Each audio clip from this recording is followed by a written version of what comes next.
काल भाषण केलं 5 वाजता बोलणार म्हटल्यानंतर संपूर्ण देशभरात चर्चा होती, पण जीएसटीच्या स्लॅबची त्यांनी घोषणा केली आणि आजपासून एक उत्सव सुरू झालेला आहे स्वस्ताईचा देशभरामध्ये, अशी घोषणा त्यांनी नवरात्रीच्या पार्श्वभूमीवर केलेली आहे. एरवी ते 8 वाजता बोलतात. प्रधानमंत्री एरवी 8 वाजता, त्यांचं 8 ही धक्का देण्याची वेळ आहे देशाला. मग काल 5 वाजता का बोलले?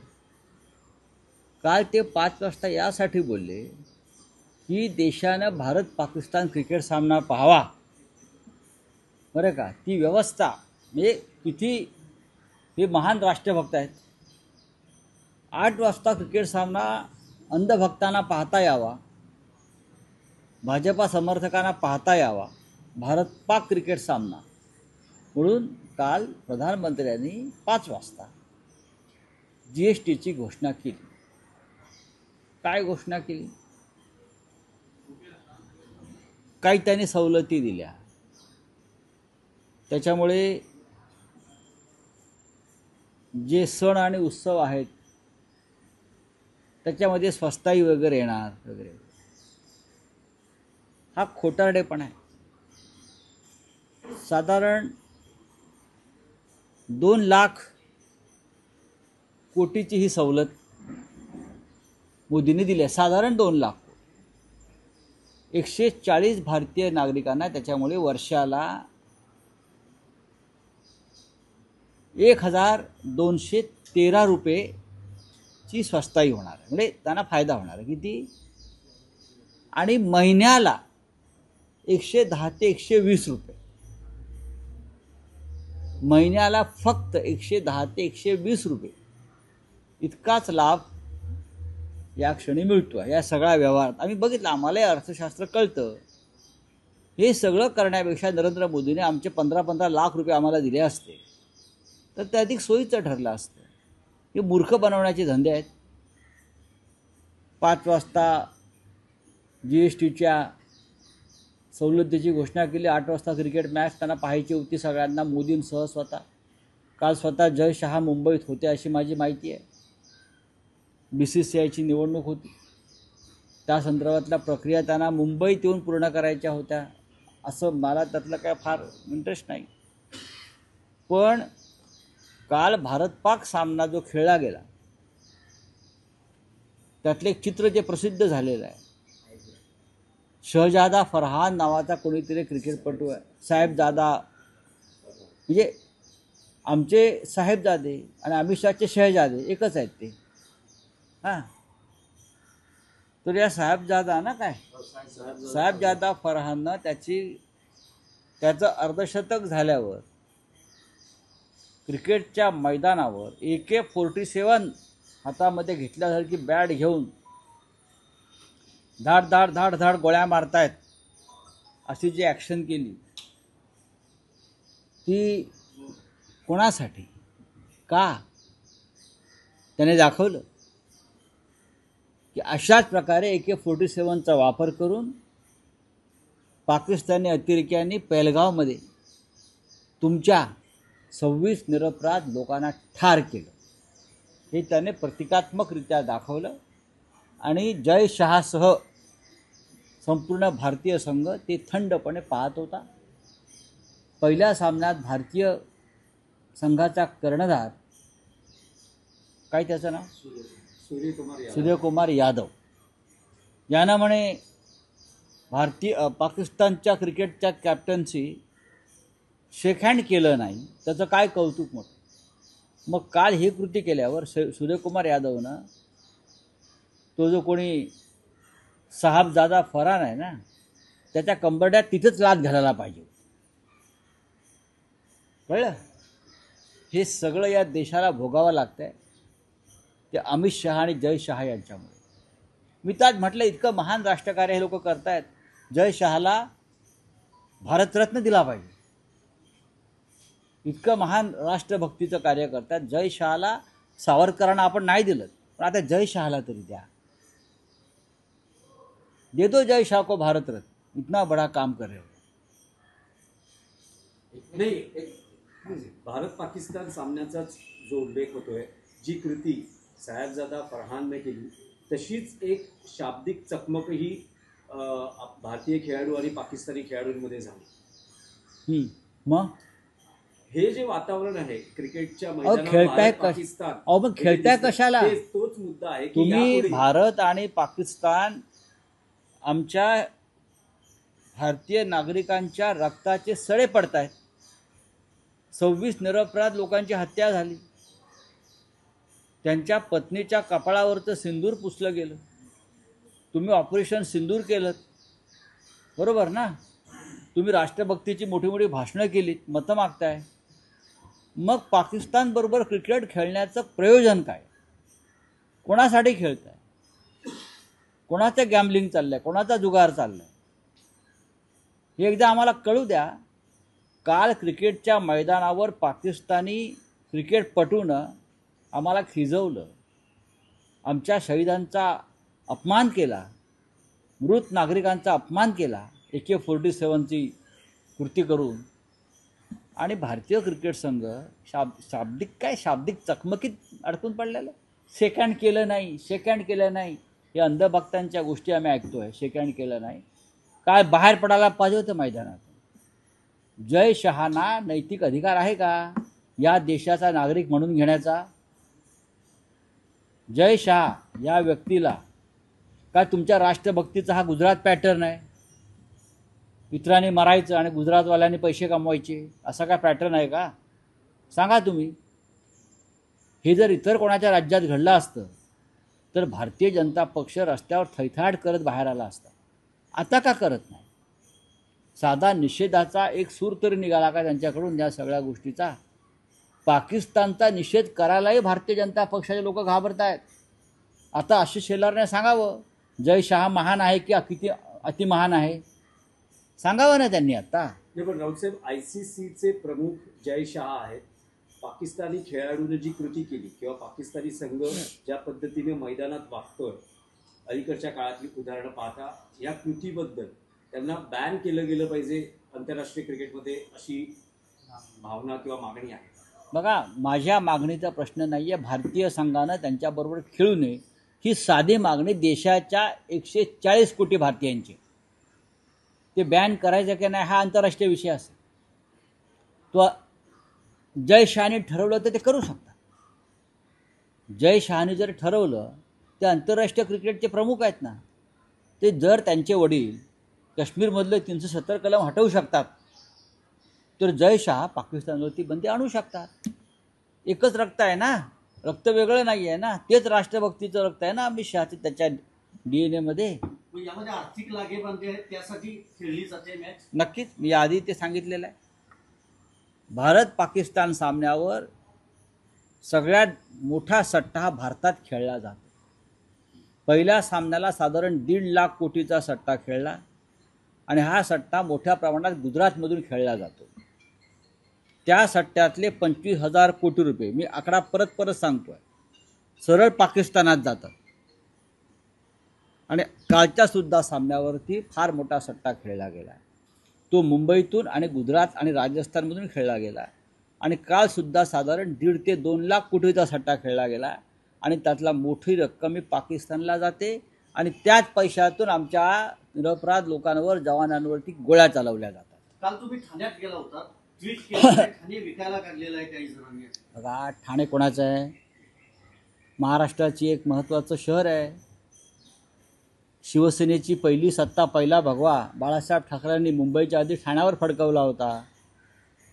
त्याच्यामुळे ठाण्यात जे आमचं काम चालू आहे पक्षाचं, त्या संदर्भातलं आमचं जाणं येणं असतं. काल गेलो होतो, काल पाऊस होता, छान होतं ठाणं, काल प्रसन्न होतं ठाणं. काल मी तलावपाळीवर गेलो, मी उपवन परिसरामध्ये गेलो, बऱ्याच ठिकाणी मी काल गेलो. तुम्ही म्हणालात की अनेक भेटीगाठी घेतल्यात आहेत ना. तुमचं असं म्हणणं आहे की बरेचसे ठाणे आता विकायला रिपेअरला आहे. मुंबई इतकेच ठाणे शिवसेना प्रमुखांचे प्रिय शहर होते. नक्की, ठाणे हे फार सुंदर शहर आहे. ठाणे हे सांस्कृतिक शहर आहे. आणि या सांस्कृतिक शहराची जी वाट सध्या मला लागताना दिसते, सिमेंटचं जंगल झालेलं आहे. पाहावं तिकडे रिपेअरिंग सुरू आहे, रस्ते खदलेत, अजून काय पुलाची कामं अर्धवट पडलेली आहेत. आणि ठाणे विकायला तर काढलेलंच आहे. तर त्याच ठाण्यात आज राज्याचे मुख्यमंत्री येत आहेत. मेट्रो प्रकल्पाचा टेस्टिंग चांगली गोष्ट ड्राईव्ह आहे. होणार आहे. मुख्यमंत्र्यांनी जास्तीत जास्त वेळ ठाण्यात घालवायला पाहिजे, नाहीतर ठाण्याचं बीड व्हायला वेळ लागणार नाही. हां, नाहीतर ठाण्याचं बीड व्हायला वेळ लागणार नाही. ज्या प्रकारची दहशत निर्माण करण्याचा प्रयत्न होतो आहे मतदारांवर, जनतेवर, राजकीय कार्यकर्त्यांवर, ती गंभीर गोष्ट आहे. अर्थात ठाणेकर ह्यांना जुमानत नाही ती गोष्ट सोडून द्या, पण तुम्हाला मी सांगतो की मुख्यमंत्र्यांनी जास्तीत जास्त वेळ ठाण्यात घालवायला पाहिजे. मुंबई जवळच ठाणे, आणि ठाण्यातल्या पोलीस अधिकाऱ्यांना सक्त सूचना दिल्या पाहिजेत की चुकीचे आदेश पाळायचे नाही. एकनाथ शिंदेने त्यांच्या अकार्यक्षम मंत्र्यांना काल तंबी दिलेले कान उघडणी केली. मग त्यांनी स्वतःलाच तंबी द्यायला पाहिजे ना. अकार्यक्षम मंत्र्यांची कान उघडणी केली असेल, मंत्री म्हणून स्वतःही मंत्री आहेत, ते मुख्यमंत्री नाही आहेत. ते स्वतःही मुख्यमंत्री देवेंद्र फडणवीस यांच्या नेतृत्वाखालचे एक मंत्री आहेत. आणि घटनेमध्ये राज्यात आणि देशात उपमुख्यमंत्री पदाला कोणतेही घटनात्मक दर्जा नाही. मग उपपंतप्रधान असतील किंवा उपमुख्यमंत्री, त्याला घटनात्मक दर्जा नाही, हे असेच मध्ये लटकत असतात. त्याच्यामुळे ते एक मंत्रीच आहेत. एकनाथ शिंदे मंत्रीच आहेत. राऊत साहेब, आज घटस्थापनेचा दिवस आहे आणि आता महाराष्ट्रातले नागरिक असतील किंवा राजकीय पक्षांचे कार्यकर्ते असतील, सगळ्यांना प्रतीक्षा आहे शिवसेनेच्या दसरा मेळाव्याची, जी पक्षाची परंपरा आहे. काय यंदा दसरा मेळाव्याचं नियोजन आहे आणि काय संदेश शिवसैनिकांना स्थानिक स्वराज्य संस्थांच्या पार्श्वभूमीवर जाणार आहे? बघा, दसरा मेळावा ही शिवसेनेच्या नव्हे तर महाराष्ट्राच्या आणि देशाच्या राजकीय संस्कृतीमधला एक महत्त्वाचा एक भाग अनेक वर्ष बनलेला आहे. हिंदुहृदय सम्राट बाळासाहेब ठाकरे यांच्या काळापासून ते आता उद्धव ठाकरे साहेबांपर्यंत दसरा मेळाव्याची तयारी सुरू झाली आधीच. थोडं पावसाची आम्हाला चिंता वाटते, पण पाऊस असो किंवा काही असो मेळावा होणार आणि महाराष्ट्रातून लाखोच्या संख्येनं शिवसैनिक आणि शिवप्रेमी जनता येईल. हा दसरा मेळावा विशेष यासाठी आहे की दसरा मेळाव्यानंतर लगेच काही काळामध्ये मुंबईसह 27 महानगरपालिका आणि जिल्हा परिषदांच्या निवडणुका आहेत. विशेषतः मुंबई सगळ्यांसाठी महत्त्वाची आहे. अशा पार्श्वभूमीवर शिवसेना पक्षप्रमुख उद्धव ठाकरे हे महाराष्ट्राशी, शिवसैनिकांशी काय संवाद साधतात याची सगळ्यांना उत्सुकता आहे आणि ते तशीच राहू द्या. आणखी एक दसरा मेळावा होत असतो याच निमित्ताने. बघा, हिंदू पंचांगानुसार एक दसरा आणि एक दसरा मेळावा आहे. हिंदू पंचांगातसुद्धा एकच दसरा मेळावा आहे. तुम्ही हिंदू पंचांग पाहू शकता आणि तो शिवतीर्थावरचा दसरा मेळावा आहे. आता बाकी कोणी काय काठ्या आपल्या फडकवत असतील, कारण त्यांचा जो दांडा आहे तो भाजपचा आहे आणि त्यांचा जो झेंडा आहे तो गुजरातचा आहे. त्याच्यावर इथे त्या दसरा मेळाव्याला काय महत्त्व नाही. हो गया, ठीक है. हाँ बोलिए, हिंदी में क्या है? हिंदी में राउत सर जानना चाहेंगे, कल देश के प्रधानमंत्री नरेंद्र मोदी ने 5 बिलियन लोगों को संबोधित किया. आज से जीएसटी में कई सारे छूट दिए जा रहे. जीएसटी में प्रधानमंत्री ने कल पहली बार जिंदगी में 5 बजे देश को संबोधित किया. सबको आश्चर्य लगा. उनका तो 8 बजे का टाइम है. सबको मूर्ख बनाने का टाइम होता है ना एक देश को. 8 बजे का है तो 5 बजे की. तो लोग कहते हैं कि कल भारत पाकिस्तान की क्रिकेट मैच होने वाली थी और भारतीय जनता पार्टी के लोग वो क्रिकेट मैच देखना चाहते थे. उसमें प्रधानमंत्री का व्यत्यय, डिस्टर्बेंस नहीं होना चाहिए. ये पार्टी की तरफ से प्रधानमंत्री को बताया गया, भाई आप 5 बजे करिए. हमारे भारतीय जनता पार्टी की जनता, भारतीय जनता पार्टी के लोग भारत पाकिस्तान क्रिकेट मैच देखना चाहते हैं. देखो, इसलिए प्रधानमंत्री ने अपना टाइम बदलकर 5 बजे किया. क्या राष्ट्रभक्ति है. और क्या किया है, तो जीएसटी में कुछ छूट दी है. उससे क्या मिला जनता को?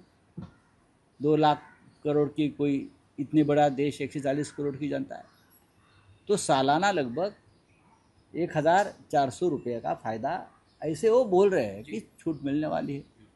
यानी मंथली 100-200 रुपये आपको मिलेगा। जनता भिखारी है क्या? उसे अच्छा 15 लाख रुपया दे दो ना, हमारा खाते का जो आपने कहा था, और बहुत सी बातें हैं, लोगों को रोजगार दीजिए। ये जीएसटी वाली बात है, ये मूर्ख बनाने की बात है, छोड़ दीजिए। आपको कल भारत पाकिस्तान खुद प्रधानमंत्री भी देखना चाहते थे, ऐसा मुझे लगता है। अमित शाह देखना चाहते थे। घर की बात है ना, जय शाह चेयरमैन है ना, तो घर की बात है। तो सब बैठकर एक साथ, पूरी फैमिली बीजेपी की एक साथ बैठकर कल भारत पाकिस्तान क्रिकेट मैच देखा होगा। दो साहबजादा फरार है, उसका जो हाफ सेंचुरी हो गया, उसके बाद जो उसने AK-47 की जो एक्शन की, वो भी देखी होगी कि कैसे हमने AK-47 से पहलगांव में 26 लोगों की कत्ल की है, मारा है, ये दिखाया उसने, ये भी देखा होगा। तो क्या प्रधानमंत्री के खून में जो गरम सिंदूर है था, वो खोल कर नहीं उठा? या अंधभक्त जो मैच देख रहा था, उनके रगों में जो सिंदूर था कल तक, उसका क्या हो गया? आइसक्रीम हो गया? क्या हो गया? क्या ठंडा पानी हो गया? बताइए। राउत सर, साहब, जिस प्रकार से आपको जिस लगता है प्रकार से इंडिया पाकिस्तान का मैच हुआ, कल हमने देखा पाकिस्तान की जो खिलाड़ियों का रवैया है काफी ही गलत था। क्या आपको लगता है देखिए, ICC के सीधे चेयरमैन जय शाह है, उनके खिलाफ कार्रवाई जय शाह को बैन नहीं, लगाना जय चाहिए, शाह को बैन भारत करना रत्न चाहिए। देना चाहिए। जय शाह इतना बड़ा आदमी है कि उसने भारत पाकिस्तान क्रिकेट मैच सबके विरोध के बावजूद जो खिलवाया, तो इतना बड़ा नेतृत्व किया है उसने, तो जय शाह को भारत रत्न मिलना चाहिए। अगर प्रेसिडेंट ट्रंप को नोबेल देना है प्राइज भारत पाकिस्तान वार रुकवाने के लिए, तो भारत पाकिस्तान क्रिकेट मैच जो खिलवाया गया है उसके लिए जय शाह को भारत रत्न देने की सिफारिश सबने करनी चाहिए। और ये जो सब है उनके अंधभक्त, वो अनुमोदन दे देंगे उनको। नहीं, महाराष्ट्र के आपको लगता है मुख्यमंत्री, कि राउत साहब, महाराष्ट्र के मुख्यमंत्री- नहीं, राउत साहब, आपको लगता है कि आईसीसी चेयरमैन है जय शाह, जिस तरह से पाकिस्तानी खिलाड़ियों का रवैया रहा है, बैन लगाना देना चाहिए इस देखिए, देश को? Bharat cricket Pakistan cricket match एक अलग विषय है, बैन लगाने की बात नहीं। अगर ये चाहता जय शाह तो ज़रूर भारत पाकिस्तान क्रिकेट मैच नहीं हो सकता, लेकिन इतना बड़ा क्या बोलता है, गैम्बलिंग, सट्टा गुजरात से चल रहा था इस मैच पर। भारत पाकिस्तान 1.5 लाख करोड़ का सट्टा चलता है भारत पाकिस्तान मैच में, और सबसे ज़्यादा गुजरात से चलता है। उसमें से 40% पाकिस्तान चला जाता है, और उसी 40% से हमारे खिलाफ टेररिज्म में उसका इस्तेमाल किया जाता है। चलो, थैंक यू। राउत साहब, एक राउत साहब, विषय है। महाराष्ट्र के राउत साहब, मुख्यमंत्री देवेंद्र फडणवीस राहुल की राउत साहब, तुलना अर्बन नक्सल से करते नहीं, हैं। राउत कैसे साहब, देखते राउत सर फडणवीस, राउत सर, महाराष्ट्र विषय- के मुख्यमंत्री देवेंद्र फडणवीस जो है राहुल गांधी की तुलना, जिस प्रकार से राहुल गांधी बोल रहे, कह रहे अर्बन नक्सलाइट से उनकी तुलना करें, कैसे देखते फडणवीस के बयान को आप? देखिए, फडणवीस का जो ये बयान है, ये बहुत ही गलत और मूर्खतापूर्ण है। अगर कोई देश में सच बोलता है, प्रधानमंत्री से सवाल पूछता है, चुनाव आयोग को कटघरे में खड़ा करता है, ये लोकतंत्र है। अगर आप लोकतंत्र को ही नक्सलवाद की बात कहेंगे, तो लगता है आप एक तरह से तानाशाही देश में लाना चाहते हैं। तो उसको माओवादी बोलते हैं, माओवाद। हमने आज लिखा है सामने में उस बारे में। हमारे प्रधानमंत्री आजकल चाइना की बहुत तारीफ करते हैं। माओ कहाँ से आया? माओ चाइना से आया, बराबर ना। आज भी चाइना माओ के विचारों से चलता है। तो आप क्या प्रधानमंत्री को भी अर्बन नक्सलाइट बोलेंगे? जयशंकर बार बार वहाँ भागते हैं आजकल, तो हमारे मुख्यमंत्री फडणवीस जयशंकर को भी माओवादी और नक्सलवादी बोलेंगे? ज़रा हिस्ट्री और भी चाइना माओ के विचारों से चलता है, तो आप क्या प्रधानमंत्री को भी अर्बन नक्सलाइट बोलेंगे? जयशंकर बार बार वहाँ भागते हैं आजकल, तो हमारे मुख्यमंत्री फडणवीस जयशंकर को भी माओवादी और नक्सलवादी बोलेंगे?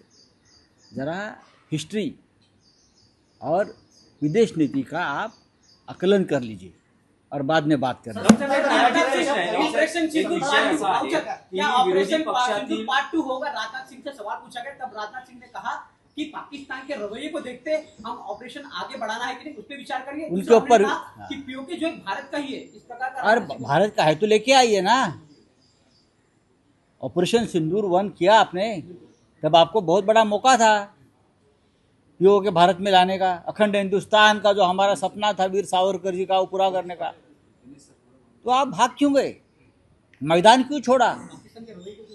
अरे पाकिस्तान का रवैया अगर गलत है तो क्रिकेट क्यों खेल रहे हो उनसे? उनसे क्रिकेट क्यों खेल रहे हो?